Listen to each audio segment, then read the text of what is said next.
अथ त्रिपुरसुन्दरी स्तोत्रम्। कदम्बवनचारिणीं मुनिकदम्बकादम्बिनीं नितम्बजितभूधरां सुरनितम्बिनी सेवितां नवाम्बुरुहलोचनामभिनवाम्बुदश्यामलां त्रिलोचनकुटुम्बिनीं त्रिपुरसुन्दरीमाश्रये। कदम्बवनवासिनीं कनकवल्लकीधारिणीं महार्हमणिहारिणीं मुखसमुल्लसद्वारुणीं दयाविभवकारिणीं विशदलोचनीं चारिणीं त्रिलोचनकुटुम्बिनीं त्रिपुरसुन्दरीमाश्रये।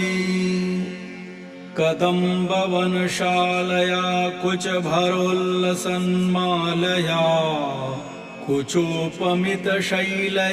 गुरुकृपालसद्वेलया मदारुणकपोलया मधुरगीतवाचालया कयापि घनलीलया कवचिता वयं लीलया।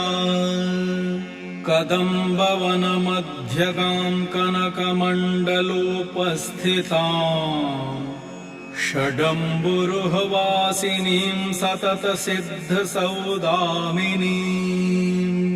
विडम्बितजपारुचिं विकचचन्द्रचूडामणिं त्रिलोचनकुटुम्बिनीं त्रिपुरसुन्दरीमाश्रये।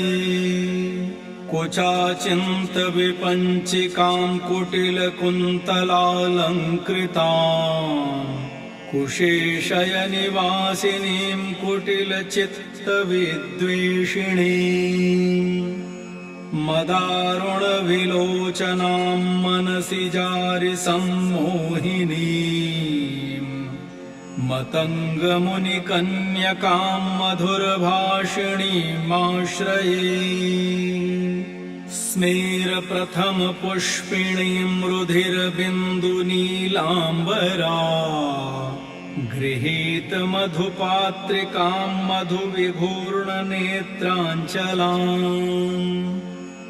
घनस्तनभरोन्नतां गलितचूलिकां श्यामलां त्रिलोचनकुटुम्बिनीं त्रिपुरसुन्दरीमाश्रये।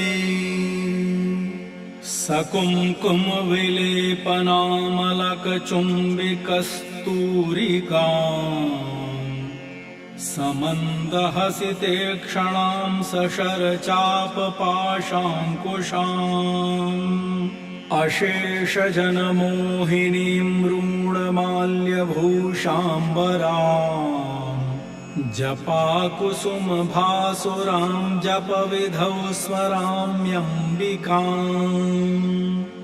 पुरन्दरपुरन्ध्रिका चिकुरबन्धसैरन्ध्रिकां पितामहपतिव्रतां पटुपाटीरचर्चारतां मुकुन्दरमणीं मणिलसद्लङ्क्रियाकारिणीं भजामि भुवनाम्बिकां सुरवधूटिकोचेटिकाम्।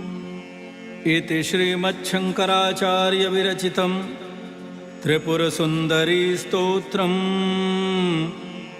सम्पूर्णम्।